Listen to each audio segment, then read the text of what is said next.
Okay, good morning. Let's get started with today's lecture. And what we're going to do today is to continue our discussion on the dual problem. And before we get into the new material, I want to go through some of the concepts that we learned on Monday. So we started with the definition of the dual. And we define the dual as a problem, a formulation that is coming straight from the original linear programming model. So you have a formulation, a decision making model, linear programming model, and then which we're going to call the primal, which is our original problem. And then from there, we're going to derive or reformulate a new LP model that is called the dual. The two problems are closely related. The optimal solution of one problem also provides the optimal solution of the other. And we discussed two methods to obtain the optimal solution from the original problem to the dual. And we can also apply those two methods to get the solution of the original problem from the dual. The definition of the dual problem requires expressing the problem into the equation form. And these were the steps of constructing the dual based on the original problem. So we assign a dual variable for each primal equality constraint. We construct a dual constraint for each primal variable. And the column constraint coefficients and the objective coefficient of the jth primal variable respectively define the left hand and the right hand side of the jth dual constraint. The dual objective coefficients equal the right hand side of the primal constraint equations, and the sense of optimization direction of inequalities and the signs of the decision variables are given based on the rules that are presented in this table. So in general, those are the steps of building the dual problem or the dual formulation. So if we have a maximization objective function, the dual problem will have a minimization objective function. And the constraints for the dual problem will be greater or equal to with variables that are unrestricted in sign. And if we have a minimization problem, then the dual problem will have a maximization objective function with constraints that are less than or equal to, with variables also that are unrestricted in sign. So we went through some examples for a maximization problem, also for a minimization problem. And we also discussed a third example in which we had a variable that was unrestricted in sign. So we also provided a summary of the construction of the dual rules. So as stated earlier, if the primal is maximization, the dual will be minimization. And if the primal is minimization, then the dual will be maximization. We discussed the primal dual relationships. Okay, so this is something that we also discussed on Monday. And we also discussed the two methods for obtaining the dual optimal solution based on the primal optimal solution. So if you have the information, if you have the optimal tableau, the optimal simplex tableau for the solution of the original problem, you can use the information in that table to obtain the inverse matrix for method number 2, and also to obtain the optimal primal z coefficients of the starting variables for method number 1. And then using that information, we can obtain the dual values or the values of the decision variables for the dual problem. So we went through some examples to obtain the dual values or the dual values for the decision variables of the dual problem using the information of the optimal tableau for the primal. And we did it using both methods. And I think that was the last thing we discussed on Monday. We also discussed this relationship in terms of the objective values for any pair of feasible primal and dual solutions. The objective value in the maximization problem is always less than or equal to the objective value in the minimization problem. And at the optimal solution, the relationship hold as a strict equation, meaning that the two objective values are equal. So at the optimal solution, we will find the same optimal value for the objective function. So something to point out here, when we refer to the objective function of the primal, we're using Z to denote that function. And when we discuss or when we refer to the objective function of the dual, we are using W. So maximization of C means that you're maximizing your original problem, and minimization of W is that you're minimizing, or the objective function for the dual problem is a minimization. Okay, so today we're going to start with the economic interpretation of duality. So this is slide 23 in your slide deck. And the LP problem can be viewed as a resource allocation model that seeks to maximize revenue under limited resources. So if you remember most of our formulations for problems, we are trying to maximize or minimize some type of cost associated, or maximize profit, minimize some costs. And then for the constraints, we usually have a set of resources for each constraint. And let's say constraint 1 represents machine or operation 1, constraint number 2 represents operation or machine number 2, and so on. And the right-hand side of those constraints are stating some type of limitation for that resource.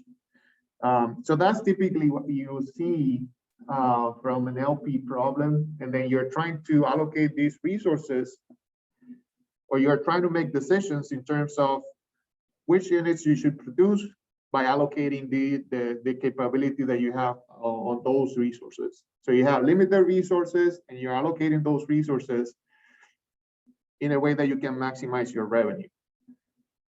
Looking at the problem from this standpoint, the associated dual problem offers interesting economic interpretations of the resource allocation model. To formalize the discussion, consider the following representation of the general, primal, and dual problems. So, as you can see in the maximization piece, the left side of this table, which is the primal model, we have a function, the objective function that is trying to maximize CJ.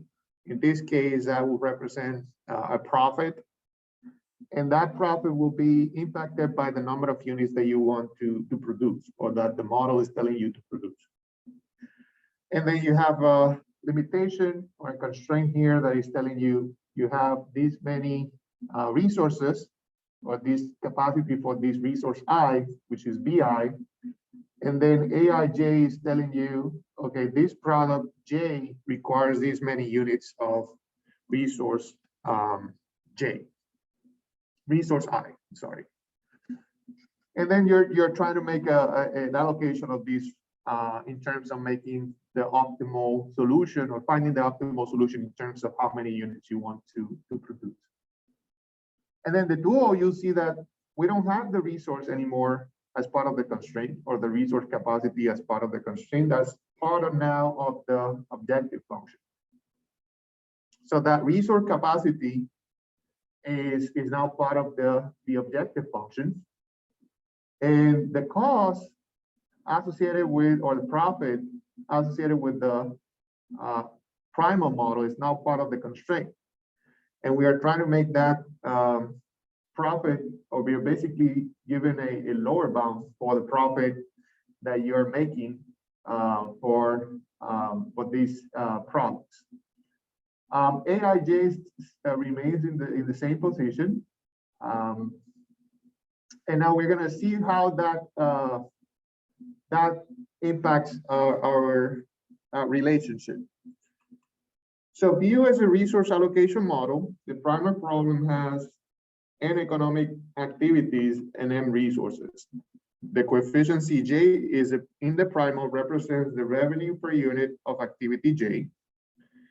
And resource I with availability Vi is consumed at a rate of Aij units per unit of activity J. And so that's again based on the formulation of the primal model. The model is the left side of the previous table. For any two primal and dual feasible solutions, the value of the objective function, when finite, must satisfy the following inequality. Let me write that down. So Z will be equal to the summation from J equals 1 up to N Cj Xj must be less than or equal to the summation from I equals 1 to M of Vi Yi, which is the objective function of the dual. In terms of the resource allocation model, Z represents revenue and Vi represents available units of resource I. Thus, dimensionally, Z equals W implies the following. The revenue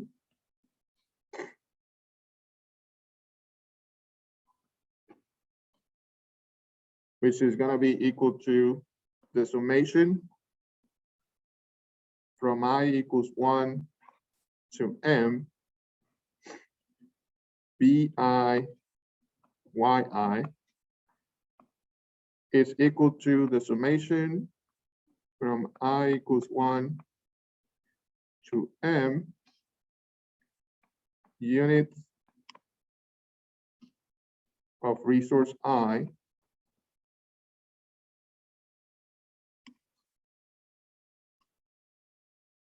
times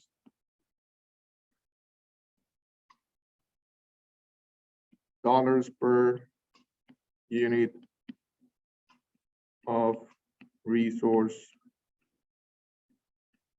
I. This means that the dual variable Yi represents the worth per unit of resource I. So basically, how much or what is the worth of this resource in terms of resource I? So from the economic standpoint, we are basically stating now we want to make decisions and we know what is the worth per time unit of this resource. So we want to allocate that the best way possible. How is going to be the best way of me using this time that I have resource? Okay, so the dual variable Yi represents the worth per unit of resource I. And that has to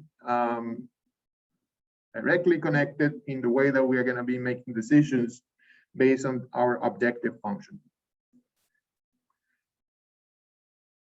So how do we use this in our post-optimal analysis? In lecture 7, we dealt with the sensitivity of the optimal solution, and we determined the range for the different LP parameters that will keep the optimum basic variables unchanged. In this lecture, we deal with making changes in the parameters of the model and finding the new optimal solution. So let's look at this example. So here, the same example that we use for the sensitivity analysis lecture. We have 3 operations to assemble 3 types of toys: trains, trucks, and cars. And we have the daily available times for the 3 operations in minutes: 430, 460, and 420 minutes. The revenues per unit of toy, train, truck, and car are $3, $2, and $5 respectively. And the assembly times are given also per train, truck, and cars. Letting X1, X2, X3 represent the daily number of units assembled of trains, trucks, and cars, the associated LP model is given. So we have the maximization of 3x1 plus 2x2 plus 5x3, subject to these 3 constraints that are representing the resource availability for our operations. So using X4, X5, and X6 as the slack variables for the constraints of operations 1, 2, and 3, we can obtain the optimal tableau, and that's given here in this table at the bottom of the slide. So our optimal solution is given in terms of X2, X3, and X6. X6 is a slack variable. And we can, from here, we know that since X1 is representing train, trucks, and cars, so we have 0 trains, 100 trucks, and 230 cars. X1 is not part of the solution. So it's a non-basic variable, which means that is equal to 0. So let's formulate the dual for this problem.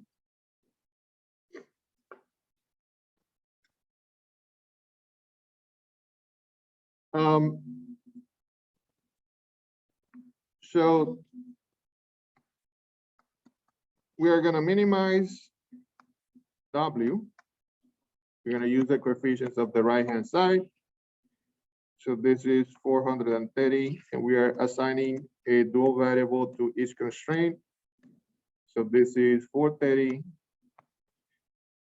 times Y1 plus 460 times Y2 plus 420 times Y3.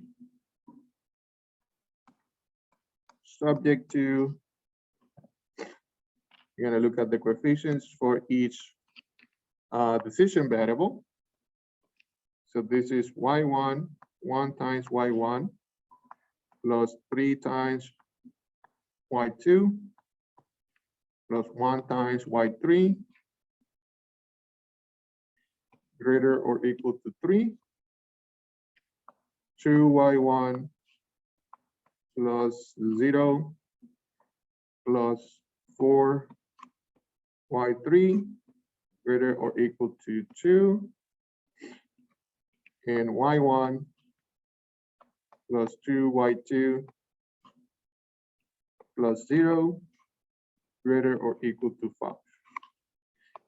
And we have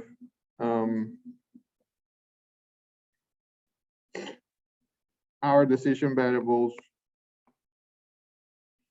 are unrestricted inside.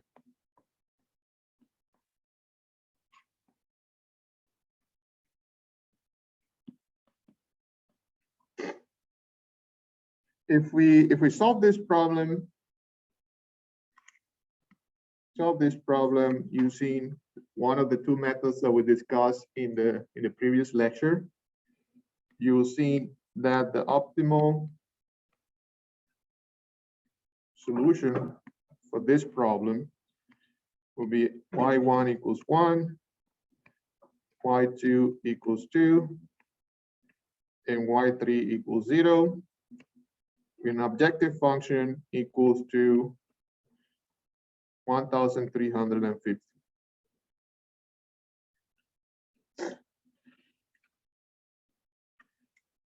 And that objective function value is the same as the primal.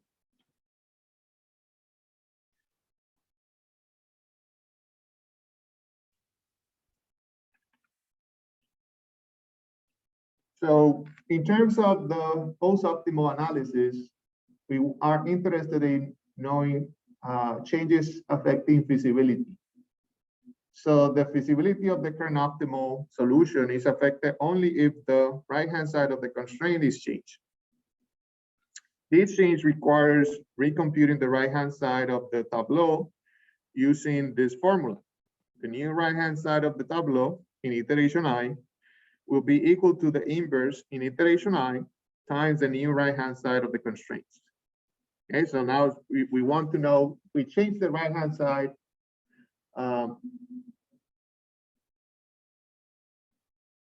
If we change the right-hand side, we want to know what will be the, we will have to recomputing the right-hand side of the tableau using this formula.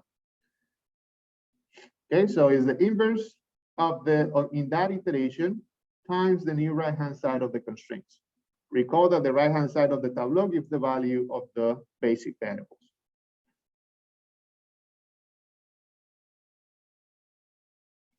So let's see how that impacts this the solution that we have for this problem. Suppose that TOICO increases the daily capacity of operations 1, 2, and 3 to 600, 640, and 590 minutes, respectively.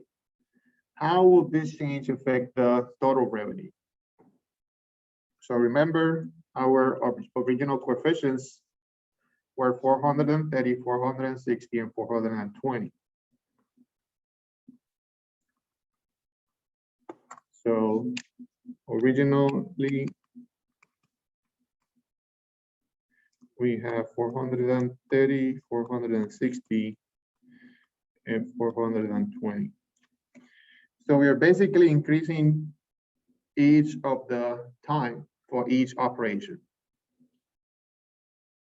So how would this change affect the revenue? That's the question.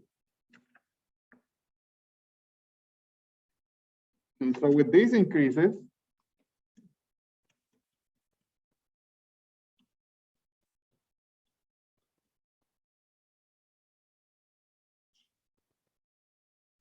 the only change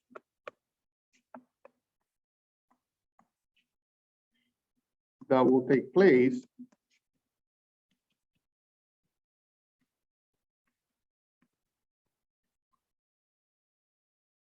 in the optimal tableau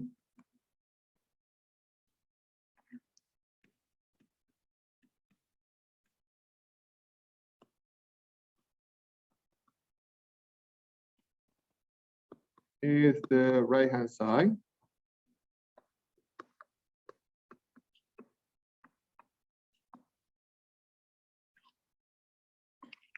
of the constraints, right? Because we are increasing the capacity of each resource. So those numbers are changing the right-hand side of the constraints. So the question now is, if we change the right-hand side of the constraints, how would that impact my optimal solution? Okay, so the current value of the decision variables. If you remember from the optimal solution here, we have an optimal solution given in terms of x2, x3, and x6.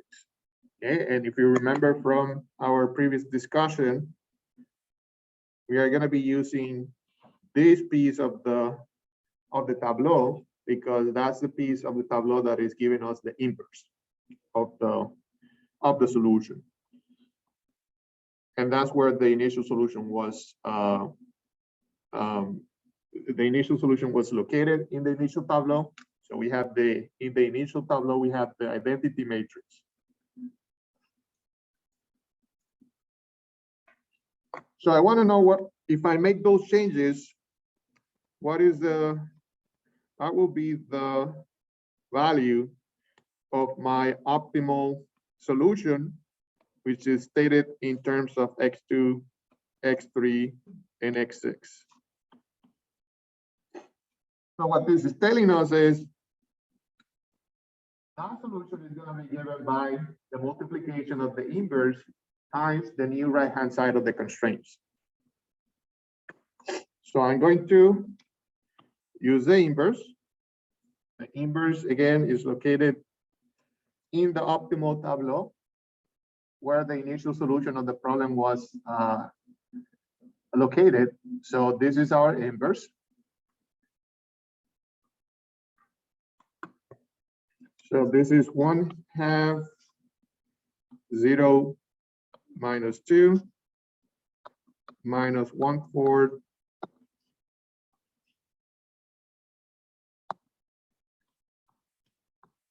1/2 1 0 0 1. All these times the new right-hand side. Sorry, is 600, 600, 640, and 590. Let me fix that number.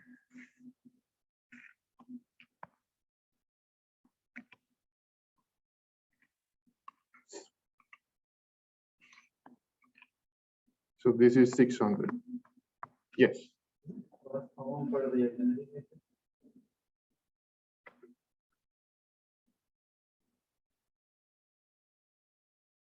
Yes. So why would we don't take X1?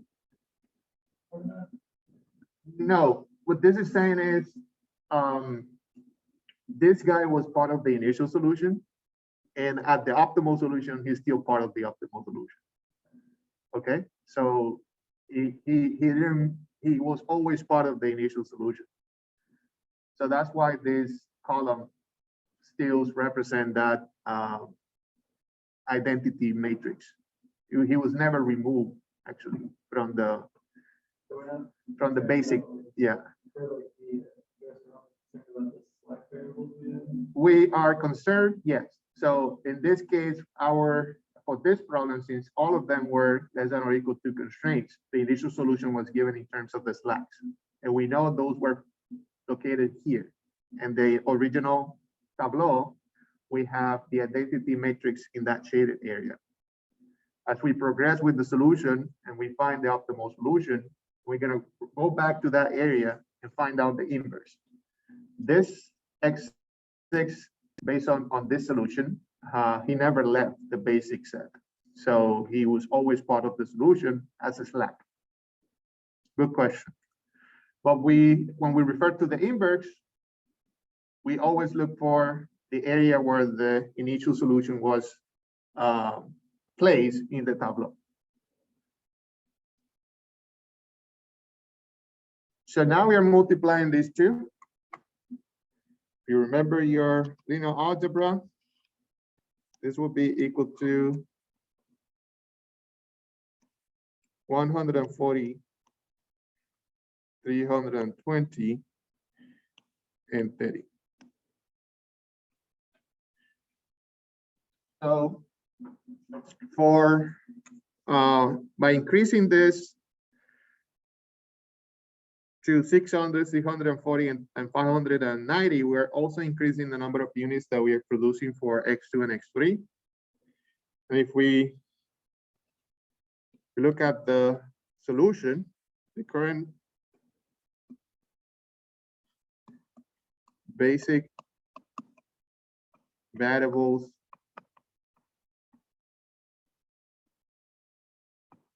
X2, X3, and X6 remain feasible. And the associated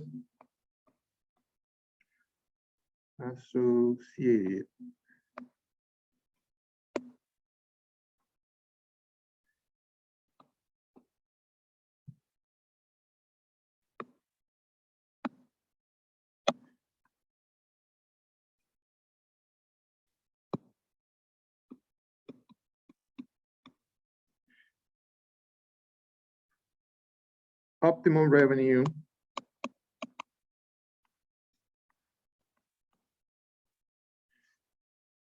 is the following. 3 times 0. So this is the objective function. Since x is not part of the basic variables, x1 equals 0. Then 2 times 140 plus 5 times 320. And the optimal solution in terms of the objective function will be $1,880. As you can see, by increasing the capacity, obviously you have more time with these resources. So that will allow you to produce more. If you have more units being installed, you will increase your profit. Okay, so let's look at a different example now, in which instead of increasing the values for right-hand side, we are going to increase two of them, actually one of them, and we are going to decrease one of them. And we'll see the reasonality now. Okay, so going back to our original solution, right here, we see in the tableau that we are producing x2 and x3, and x6 is a slack variable that is telling us that for operation 3, you still have 20 units of time available. Okay, so even though this is the optimal solution, you are not consuming all the resources that you have available for operation 3. That's the meaning of that slack. You still have 20 units unused. So based on that, there's a proposal in this second situation. Although the new solution is appealing from the standpoint of increasing revenue, Stoico recognizes that its implementation may take time. Another proposal shifts the slack capacity of operation 3, those 20 minutes, to the capacity of operation 1. Question is, how would this change impact the optimal solution? So what this is saying is, we go back to the original coefficients for the right-hand side, for 430, 460, and 420. So these are the original values for the right-hand side. Those were 430, 460, and 420. What this is saying is, at the optimal solution of the original problem, you have 20 minutes that are available. So we want to shift that to this operation. So our new right-hand side value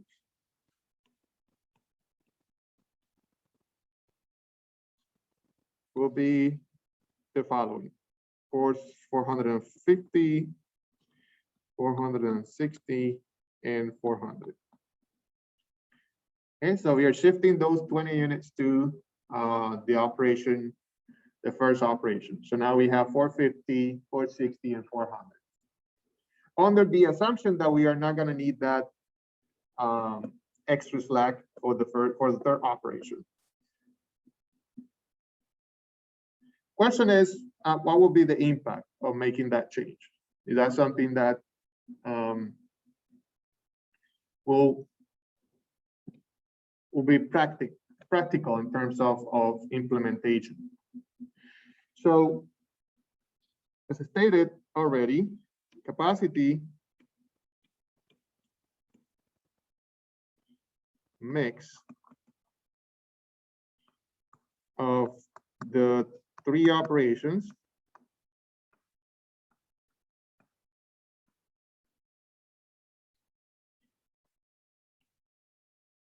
changes to 450, 460, and 400 minutes.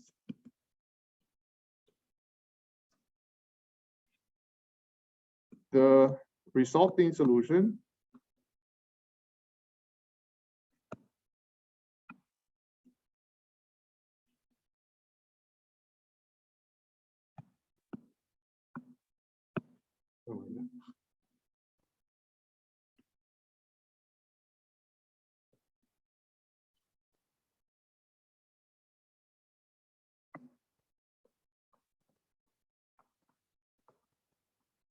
solution is the following. So we're going to do the same thing. We're going to look at the inverse, and we're going to multiply that times the new right hand side, and we'll see what we'll have. So we have x2, x3, and x6. The inverse is 1/2 0 minus 2 minus 1/4 1/2 1 0 0 1. All this times 450, 460, and 400. And the new vector be 110, 230, and minus 40. So now we can see that there's a problem here, because those decision variables x2, x3, and x6 should be positive. And if we make these changes into the right-hand side, one of those decision variables, which is x6, will become negative. What that tells us is that this change will make the problem infeasible. So the resulting solution is infeasible because x6 is less than 0. So this will not be a recommended change for these operations.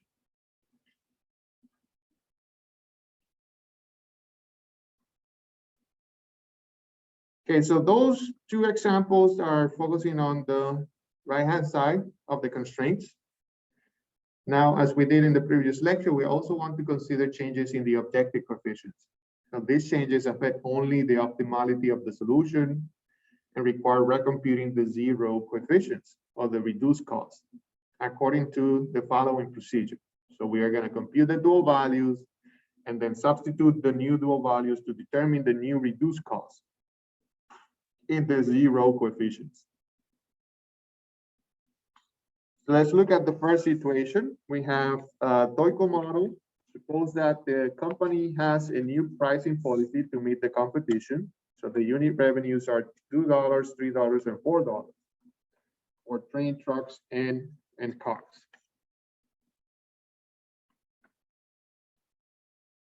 So if you remember the original objective function, let's go back to that.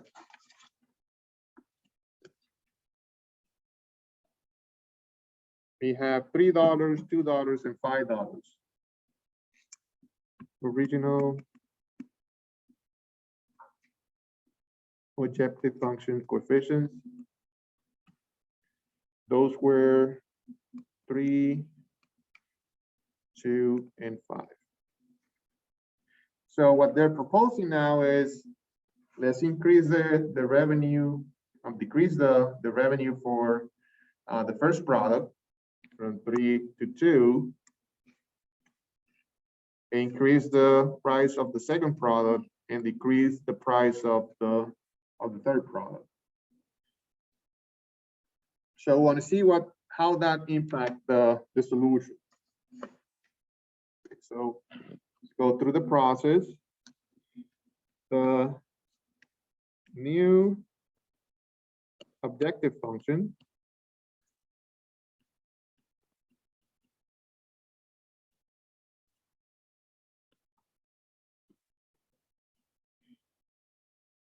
is the following. Maximization z equals 2x1 plus 3x2 plus 4x3. So as stated in the previous slide, first thing we have to do is to compute the dual values. So for me, method number 2 is the easiest way to get that. So I'm using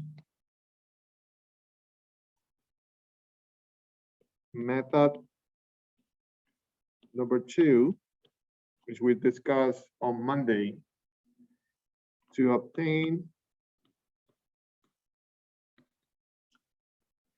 dual values. We have the following: y1, y2, y3 equals. Remember, we had to go and look for the original coefficients of the objective function. So those are going to be 3 and 4, this case. And we need the ones for x1, I'm sorry, x2 and x3. So if we go back here, remember that that needs to follow this order. The order of the basic solution in the optimal tableau. So we need the coefficient, the original coefficient for x2, the original coefficient for x3, and the original coefficient for x6 in the objective function. So those coefficients are the ones that I'm using here to find the dual values. So those are 3, 4, and 0. The coefficient for x2, 3, the coefficient for x3, 4, and the coefficient for x6 is 0 because it's not part of the objective function. And then I'm going to multiply all this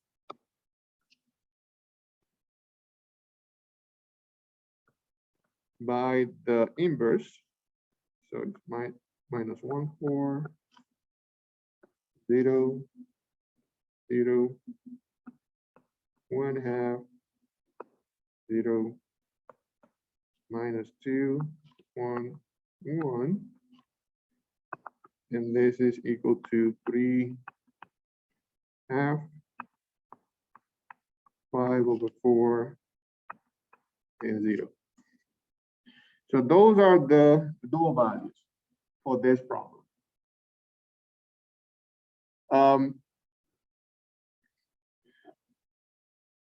Now for the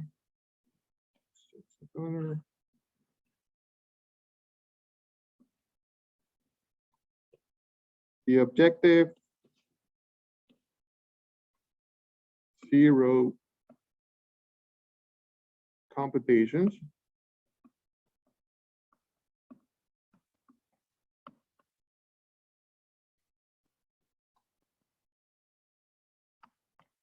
In any simplex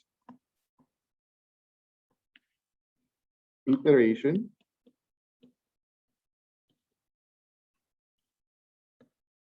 the objective equation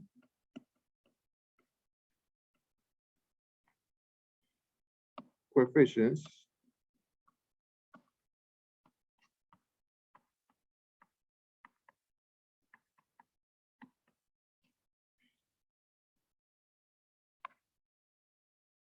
for reduced costs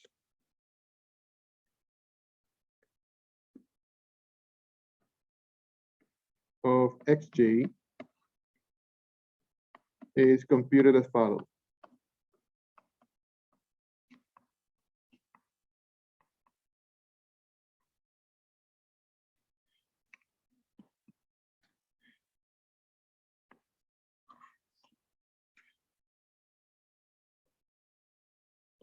Primal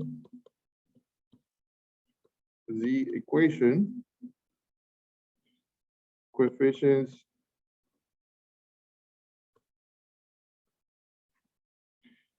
of xj will be equal to the left hand side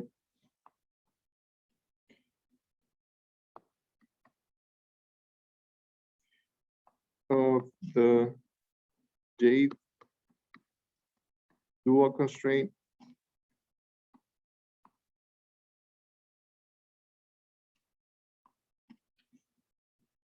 minus the right hand side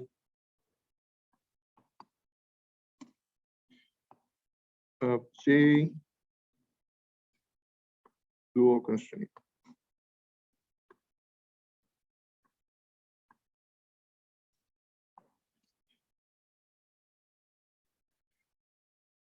Okay, so the primal Z equation coefficients of Xj are equal to the left-hand side of the J dual constraint minus the right-hand side of the J dual constraint.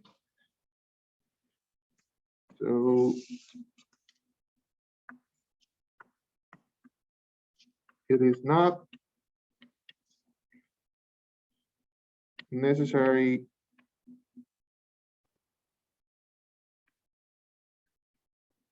to recompute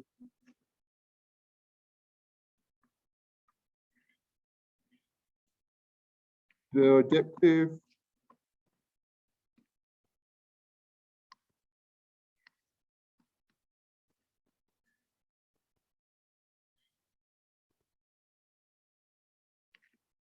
row coefficients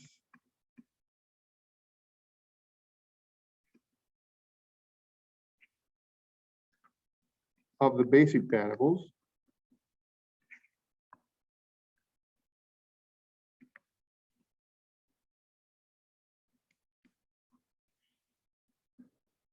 in our case, or in this case, those are X2, X3, and X6. Those are the ones that are in the basic variables column. And we know that in the tableau, when you look at row 0 for the basic variables, those coefficients are always 0 because they are part of the identity matrix. So we don't have to recompute, or we don't have to compute those coefficients for row 0 for the basic variables because they are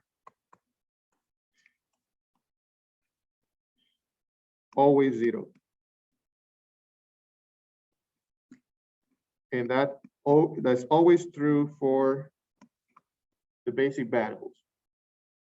Want to recompute the 0 row coefficients, we only focus on the non-basic variables because for the basic variables, those are always equal to 0.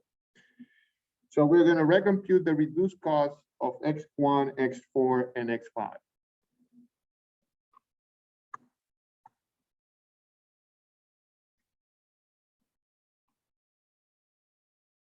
So X1, again, can I look at S? We substitute the new to determine the new reduced cost, right? So we are going to look at this equation, do that, the primal Z equation coefficients of Xj equals the left-hand side of the J dual constraint minus the right-hand side of the J dual constraint. So, so the reduced cost of Xi or X1 equals Y1 plus 3Y2 plus Y3. Okay, so if we remember the dual of this problem, this is the left-hand side of the constraint, Y1, Y3, Y2 plus Y3.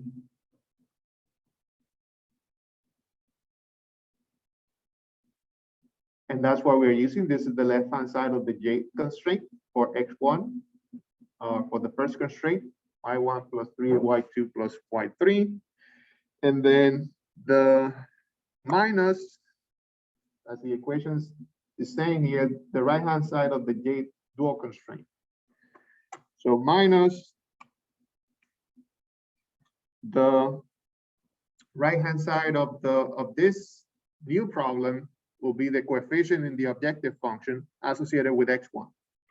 So that will be this coefficient. So 2. And since we have the values for the dual variables already, these are the values, can substitute that into this equation. So this is 3/2 plus 3 times 5/4 plus 0 minus 2. This is equal to 13/4. And that's a reduced cost after changing the coefficients of the objective function. I'm recomputing the row 0 coefficients because I want to know if my solution will still optimal. Since we are maximizing, if we get a coefficient that is positive, we know that we still have the optimal tableau. If we get a negative coefficient, that means that we have a better solution, right? Negative coefficient in row 0 means that you are not done for maximization. So that's what we are trying to find out. We know the reduced cost for x2, x3, and x6 is going to be 0. Those are basic. So we are looking for the coefficients of x1. Now we're going to do x4.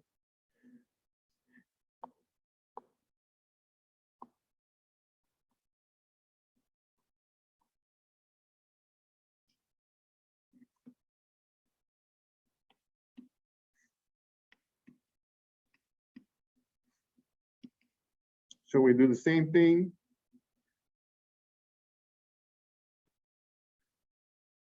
Left-hand side of the J dual constraint. So what is the J dual constraint?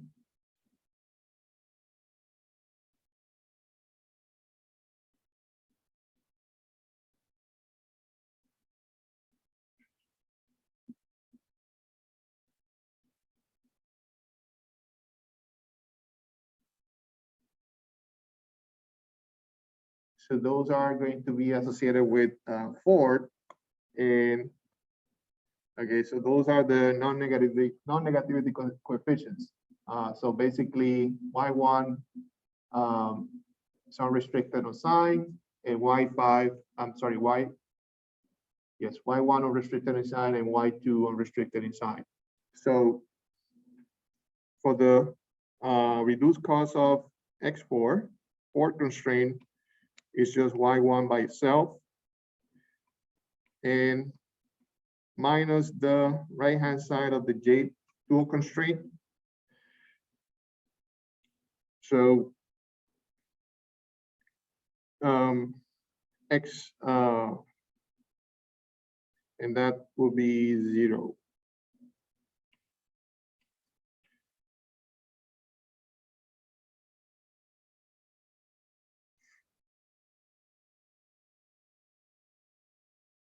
So that will be the right-hand side of the J dual constraint, yes, which is associated with the fourth index. That will be 0, and this is 3/2. And the reduced cost for the next one is the same.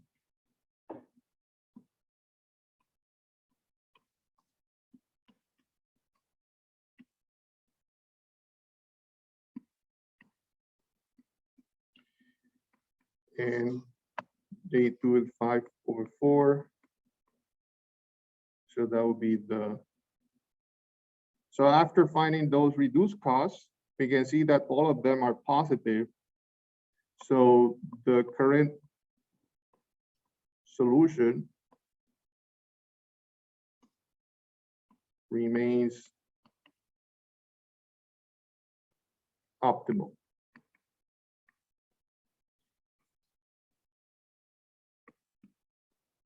Because they're greater than 0.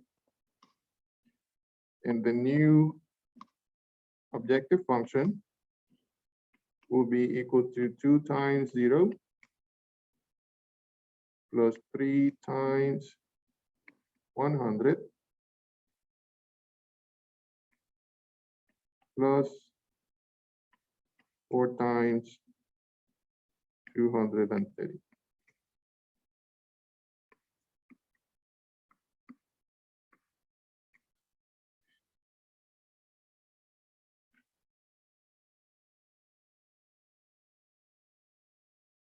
So the objective function value went down with those changes. We have one more example. It's basically based on what we just did. So now suppose that the TOEIC objective function is changed to these coefficients. The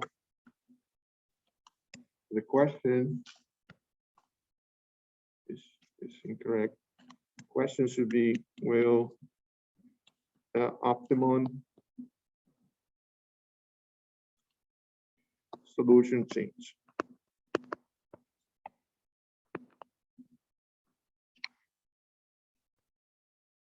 So we go back to what we just did, right? We have y1, y2, and y3 equal to 3, 4, and 0 times the inverse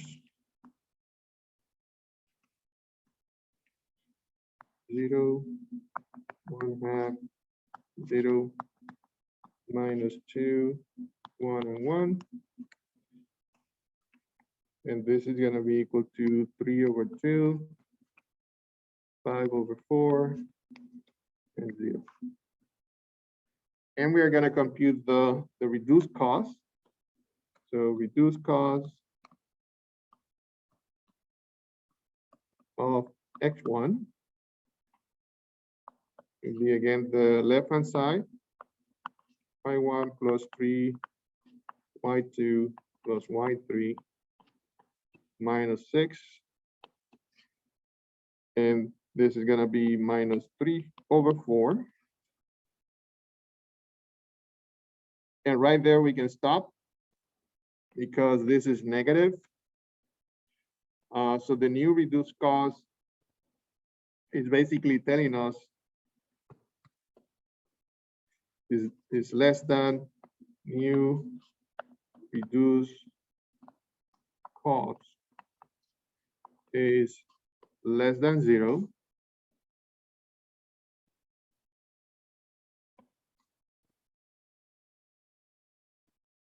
This is for x1.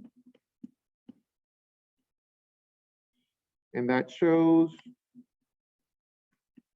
that the current solution is not optimal.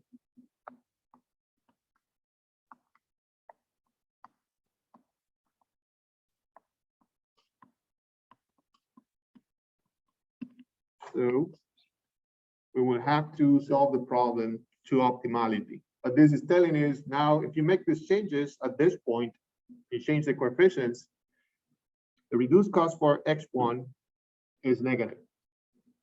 That means is if you think about when you were solving the simplex, using the simplex method for maximization problem, for you to declare optimality, you were looking at the row 0 coefficients and you were looking for a negative value. If there were non-negative values, you will say, okay, this is the optimal solution. What this is saying is you're making these changes right now at the end of the solution. You want to see what's the post-optimal solution or the post-optimal analysis. What if I change this price? And you check on using this procedure. You're checking whether or not they will keep the optimal solution optimal or the current solution optimal. And what you find out is that the reduced cost is negative. So what this is telling you is if you make those changes, the current solution is no longer optimal. You have space for improvement. You have to continue solving or resolve this problem. And that's the last slide for today. Do you have any questions?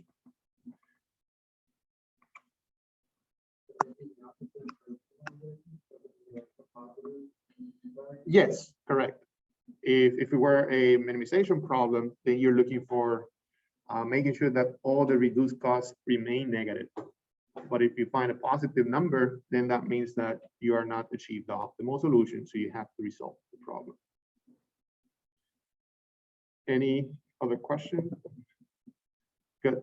So we'll stop here. On Monday, we're going to start a new topic.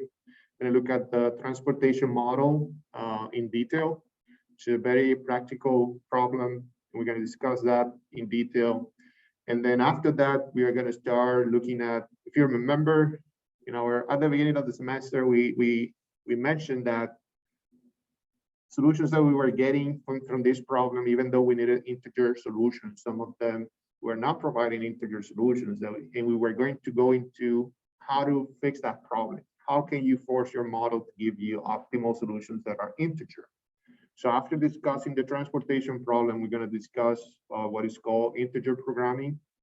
And those are the type of models and solution methods that you will use if you want to obtain a solution that is forced to be integer. Okay, so that's what's coming next week. Any questions? Oh, good. There's an assignment. So go look at the assignment for next week. And let me know if you have questions. Have a good day.